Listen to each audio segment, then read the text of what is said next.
షేక్ అన్వర్ గారి millionaires wealth creation workshop November 20న నిర్వహిస్తున్న ప్రోగ్రాంలో జాయిన్ అవ్వాలనుకుంటే వెంటనే సంప్రదించండి. నా పేరు వజ్జా రమేష్ కుమార్, హైకోర్టు న్యాయవాదిని. కేంద్ర ప్రభుత్వ న్యాయవాదిగా కూడా ఉన్నాను ప్రస్తుతం. అయితే ఈరోజు మనము పోలీసులకు నేరస్తులను కొట్టే అధికారం ఉందా అనే దాని మీద చర్చిద్దాం. అయితే జనరల్గా పబ్లిక్ ఒక అనుమానం, కొంత తెలిసి తెలియనితనం, కొన్ని సందర్భాల్లో ఇంట్రెస్టింగ్ టాపిక్, అసలు పోలీసు వాళ్ళు కొట్టొచ్చా, నేరస్తుడిని పట్టుకొని వస్తే పోలీసులకు కొట్టే అధికారం ఉందా అంటే స్పష్టంగా లేదు. ఏ చట్టంలో కూడా పోలీసులకు నేరస్తులను కొట్టే అధికారం ఇవ్వలేదు. అయితే అయినా కానీ పోలీసులు నేరస్తులను పట్టుకొని వచ్చినప్పుడు వాళ్ళ అత్యుత్సాహంతోటో లేకపోతే వాళ్ళకున్న ప్రెషర్తోటో నేరాన్ని చేసిన వాడు అని తెలిసిన తర్వాత అతను అంగీకరించేటట్టు చేసేటందుకు చాలా సందర్భాల్లో పోలీసులు నేరస్తులను కొడుతూ ఉంటారు, థర్డ్ డిగ్రీ ఉపయోగిస్తుంటారు. ఇది మరి వాళ్ళు వాస్తవంగా చట్ట ప్రకారం వాళ్ళకి అధికారం కల్పించిందా అంటే ఎట్టి పరిస్థితుల్లో కూడా ఏనాడు కూడా మన చట్టాలు పోలీసులకు వాళ్ళ చట్టాన్ని చేతిలోకి తీసుకొని నేరస్తుడిని కొట్టే అధికారం ఇవ్వలేదు. అతని కనీసం చెంపదెబ్బ కొట్టడానికి కూడా అవకాశం లేదు. కానీ అట్లా ఉన్నా అధికారం లేకపోయినా వాళ్ళు మూగ దెబ్బలు తగిలేటట్టు లోపల ఆర్గాన్స్ దెబ్బతినే విధంగా చాలా సందర్భాల్లో పోలీసులు నేరస్తులను కొడుతూ ఉంటారు. ఈ కొట్టడం ఎందుకు అనంటే వాళ్ళకి ఏదైతే ఇన్ఫర్మేషన్ ఉందో అతను తప్పు చేసిండు, మామూలుగా చెప్తే వింటలేడు, ఇతన్ని ఏదో విధంగా నయాన్నో భయాన్నో అతని నుంచి నిజం చెప్పించాలనే విధంగా ప్రవర్తిస్తుంటారు. వాళ్ళ కోణంలో వాళ్ళు కరెక్ట్ అయినా వాళ్ళు పరిధికి మించి వ్యవహరిస్తున్నారనే విషయాన్ని సుస్పష్టం. ఈ విషయంలో చాలాసార్లు సుప్రీంకోర్టు మొట్టికాయలు వేసింది. రాక్షస ప్రవృత్తితో మీరు వ్యవహరిస్తున్నారు, ఎట్టి పరిస్థితుల్లో కూడా ఏ చట్టము కూడా మిమ్మల్ని అంగీకరించని సందర్భాల్లో కూడా నేరస్తుడిని మీరు చిత్రహింసలకు గురి చేస్తున్నారు అని చాలా సందర్భాల్లో చీవాట్లు పెట్టింది. ఒక కేసులో 50 లక్షల రూపాయల ఫైన్ కూడా పోలీసు వాళ్ళకు వేసింది. అయితే ఇక్కడ ఏంటంటే నేరము చేసినడని తెలిస్తే అతన్ని అరెస్ట్ చేయడానికి 2 రకాలు, ఒకటి కాగ్నిజబుల్ అఫెన్స్, ఒకటి non cognizable offence. Cognizable offence అంటే డైరెక్ట్గా పోలీసు వాళ్ళు అతను నేరం చేసిండ్రు అని ఒక రిపోర్టు వస్తే వాళ్ళ దగ్గరికి ఎఫ్ఐఆర్ రిజిస్టర్ చేసిన తర్వాత అతన్ని డైరెక్ట్గా వాళ్ళు అదుపులోకి తీసుకొని అరెస్ట్ చేయవచ్చు.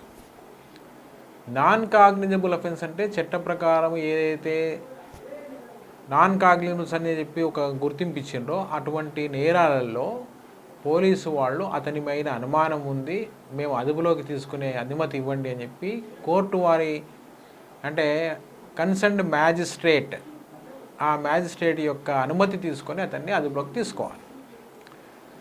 ఇక్కడ ఆర్టికల్ 21 ఆఫ్ కాన్స్టిట్యూషన్, భారత రాజ్యాంగం ప్రకారము ఆర్టికల్ 21 ప్రకారము రైట్ టు లివ్ అనేది ఒకటి ఉంది. మనిషి తాను ఇష్ట ప్రకారం జీవించే హక్కు ఉన్నది. కానీ అతన్ని వేరే వాడు అదుపులోకి తీసుకొని అతన్ని కొట్టే అధికారం లేదు. ఇది ఆర్టికల్ 21 చెప్తుంది. దాన్ని ఈ పోలీసు వాళ్ళు ఏం చేస్తున్నారంటే దాన్ని ఆర్టికల్ 21 దాటి, ఆ పరిధిని దాటి వాళ్ళు వివరించే సందర్భాలు చాలా ఉన్నాయి. అయితే ఇది అన్ని సందర్భాల్లో చేస్తారని కాకుండా కొన్ని సందర్భాల్లో చేసే అవకాశం ఉంటుంది. ఈ పోలీసులకు కొట్టే అధికారం లేనప్పుడు వాళ్ళు దాన్ని అధిగమించి వాళ్ళు చట్టాన్ని చేతులు తీసుకొని వాళ్ళకి లేని అధికారాన్ని వాళ్ళు ఉపయోగిస్తున్నారు. ఒక నేరస్తుడిని అరెస్ట్ చేస్తే సెక్షన్ 57 క్రిమినల్ ప్రొసీజర్ కోడ్ ప్రకారము 24 గంటలలో కోర్టుకు అప్పచెప్పాలి. అంటే కోర్టు మ్యాజిస్ట్రేట్ ముందరికి తీసుకొని రావాలి. కానీ చాలా సందర్భాల్లో వాళ్ళు ఎప్పుడో అదుపులోకి తీసుకొని వారం రోజులు వాళ్ళ దగ్గర ఉంచుకొని చిత్రహింసలు పెట్టి ఏ రోజైతే వాళ్ళకి వీటితో అవసరం లేదు, మాకు వీటి దగ్గర నుంచి ఇన్ఫర్మేషన్ సఫిషియెంట్గా వచ్చిందనో, లేకపోతే అతన్ని పట్టుకపోయిన విషయాన్ని సమాజానికి తెలిస్తే మేము బ్లేమ్ అవుతామని చెప్పిన సందర్భాలను అప్పటిదప్పుడు తీసుకొచ్చి కోర్టు ముందర వాళ్ళని ప్రొడ్యూస్ చేసి అంతకుముందే ఎప్పుడో గంట ముందో 2 గంటల ముందో 4 గంటల ముందో వాళ్ళ అదుపులోకి తీసుకున్నట్టు, ఏదో బస్ స్టాండ్ దగ్గర తచ్చాడుతుంటేనో, రైల్వే స్టేషన్లో పోతుంటేనో, ఆ రోడ్ మీద పోతుంటేనో మేము అతన్ని అరెస్ట్ చేసినామని చెప్పి రిమాండ్ రిపోర్ట్ రాసి రిమాండ్ చేస్తూ ఉన్న సందర్భాలు చాలా ఉన్నాయి. అయితే అటువంటి సందర్భాల్లో ఎప్పుడైతే అతనికి హింసించినరో ఆ సందర్భంలో అతను మ్యాజిస్ట్రేట్ ముందరికి తీసుకొచ్చినప్పుడు మ్యాజిస్ట్రేటు అతన్ని అడగవచ్చు, లేకుంటే అతను స్వతహాగా మ్యాజిస్ట్రేట్కు తెలియపరచవచ్చు. నన్ను పలానా రోజు తీసుకొచ్చిండ్రు, పలానా చోట పెట్టిండ్రు, ఎన్నిసార్లు నన్ను కొట్టిండ్రు, చిత్రహింసలు చేసిండ్రు అని చెబితే అప్పుడు సెక్షన్ 53 ప్రకారము అతను సిఆర్పిసి ప్రకారం అతను మ్యాజిస్ట్రేట్కి తెలియజేస్తే మ్యాజిస్ట్రేట్ అతని వైద్యాధికారి దగ్గరికి హాస్పిటల్కి రిఫర్ చేయొచ్చు. చేసి రిపోర్ట్ వస్తే దాంట్లో తేలినట్లయితే అతను వాళ్ళు కొట్టినట్టు తేలినట్లయితే చట్టం మ్యాజిస్ట్రేటు పోలీసులకు శిక్ష విధించే అవకాశం, శిక్ష ఇన్ ది సెన్స్ ఫైన్ కూడా వేయవచ్చు, లేకపోతే పై అధికారులకు రిపోర్ట్ చేయవచ్చు, అతని విచక్షణ ప్రకారం ఏదైనా చర్య తీసుకోవచ్చు. జనరల్గా ఈ నేరస్తులలో కూడా ఎవరినైతే పట్టుకుంటారో అతను కూడా తను స్వతహాగా పోలీస్ అధికారిని కోరవచ్చు, నన్ను హాస్పిటల్కి పంపండి అని చెప్పి, నన్ను పరీక్ష చేయించండి అని చెప్పి అడగవచ్చు. ఆ సందర్భంలో తప్పకుండా పోలీస్ అధికారి అతన్ని వైద్యాధికారి దగ్గరికి పంపించి అతనిని ఎగ్జామిన్ చేసి అతను దెబ్బలు ఎట్లా తాకినాయి అనేది కూడా ఆ మెడికల్ రిపోర్ట్లో చెప్పొచ్చు. మెడికల్ రిపోర్ట్లో చెప్పడం అంటే మెడికో లీగల్ కేసు కింద దాన్ని క్లియర్గా వాళ్ళు అతనిని ఎవరైనా కొడితే దెబ్బలు తాకినాయా, లేకపోతే అతను దెబ్బలు తాకించుకున్నాడా, ఏ విధంగా జరిగింది, రక్తం ఎందుకు వస్తుంది, లేకుంటే గాయం ఎందుకు అయింది అనేది తెలియవచ్చు. దీనివల్ల కొంతవరకు ఈ పోలీసులు కొట్టినరా అనే విషయాన్ని బయటికి తీసుకురావచ్చు. ఈ చట్టం మీద అవగాహన లేక ఎవరు కూడా చాలా సందర్భాల్లో వారం రోజులు హింసించినా కూడా కోర్టు ముందరకు వచ్చి మ్యాజిస్ట్రేట్ ముందర ఎవరు కూడా వాళ్ళు చెప్పడం లేదు. కొట్టినరా అంటే కొట్టలేదని చెప్తారు.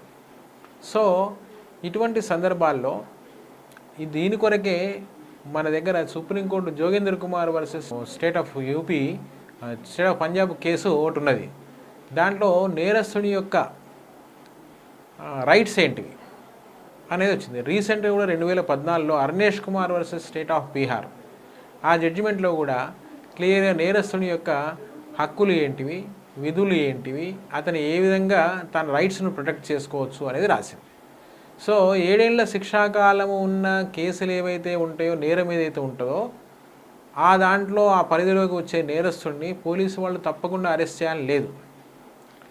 అవసరమైతే విచక్షణతో ఇతను పట్టుకుంటే ఏమి పారిపోడు, మాకు అందుబాటులో ఉండడు, లేకపోతే సాక్ష్యాలను చెడిపోయే అవకాశం లేదు అనుకున్నప్పుడు ఒక నోటీస్ ఇచ్చి 41A కింద నోటీస్ ఇచ్చి అతన్ని అప్పుడప్పుడు విచారణకు పిలిచి కావాల్సిన ఇన్ఫర్మేషన్ తీసుకొని పంపించవచ్చు. అదేవిధంగా 7 years పైన ఉంటే మాత్రం నేరంకు శిక్ష 7 ఏళ్ల పైన ఉంటే, 7 ఏళ్లకు మించి ఉంటే తప్పకుండా పోలీసు వాళ్ళు అరెస్ట్ చేయొచ్చు.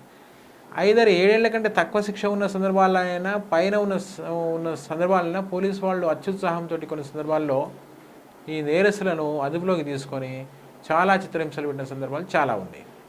కనుక ఈ పోలీసులకు లేని అధికారాలను ఉపయోగించి చిత్రహింసలకు గురి చేసి వాళ్లకు చట్టం వాళ్ళకి ఏ విధంగా రక్షణ కల్పిస్తుందనే విషయాలు తెలపకపోగా తెలియకుండా చేసి వాళ్లను ఏ విధంగా చేతులు దులుపుకొని వాళ్ళను కోర్టు ముందర ప్రొడ్యూస్ చేయడం జరుగుతున్నది.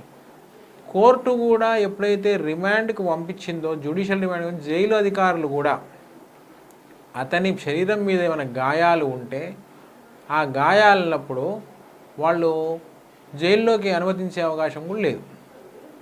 తీసుకోకుండా రిజెక్ట్ చేయొచ్చు. ఆ వ్యక్తిని జైల్లోకి అనుమతించకుండా రిజెక్ట్ చేసి మళ్ళీ పోలీసు వాళ్ళకి అప్పచెప్పి మీరు కోర్టు తీసుకోండి అని చెప్పే అవకాశాలని.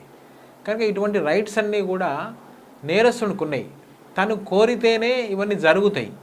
జనరల్గా తాను మ్యాజిస్ట్రేట్ ముందర ప్రొడ్యూస్ చేసినప్పుడు తానను వీళ్ళు విధంగా చిత్రహింసలు పెట్టిండ్రు అని చెప్తేనే మేజిస్ట్రేట్ గారు తప్పకుండా అతన్ని ప్రొడ్యూస్ చేయగానే అడుగుతారు, మిమ్మల్ని ఏమన్నా ఇబ్బంది పెట్టిండ్రా, హింసకు గురి చేసిండ్రా అన్నప్పుడు చాలామంది నేరస్తులు దెబ్బలు తిని ఉన్నా కూడా వీళ్ళు మళ్ళీ ఇంకో కేసులు ఏమన్నా మమ్మల్ని ఇరికిస్తారేమో అని చెప్పి వాళ్ళు చెప్పకుండా ఉంటున్నారు.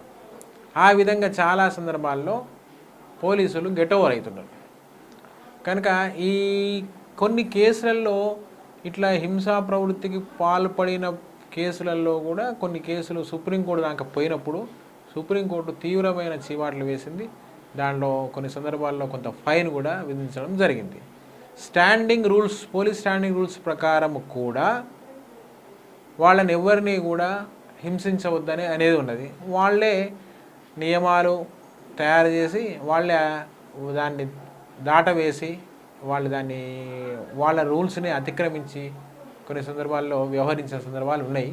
ఆ పోలీస్ స్టాండింగ్ రూల్స్లో కూడా స్పష్టంగా నేరస్తుని కొట్టొద్దు అనే విషయాన్ని వాళ్ళ రూల్స్లో కూడా చెప్తూ ఉండడం జరుగుతుంది. సో ఈ విధంగా నేరస్తులు వాళ్ళకున్న హక్కులను తెలుసుకుంటే, అంటే నేరస్తులను కాకుండా ప్రజలు ఎవరైతే పౌరులరో వాళ్ళకు ఈ హక్కుల గురించి తెలిస్తే ఇటువంటి సందర్భాల్లో వాళ్ళు సేఫ్ సైడ్లో ఉండే అవకాశం ఉంటుంది. Thank you.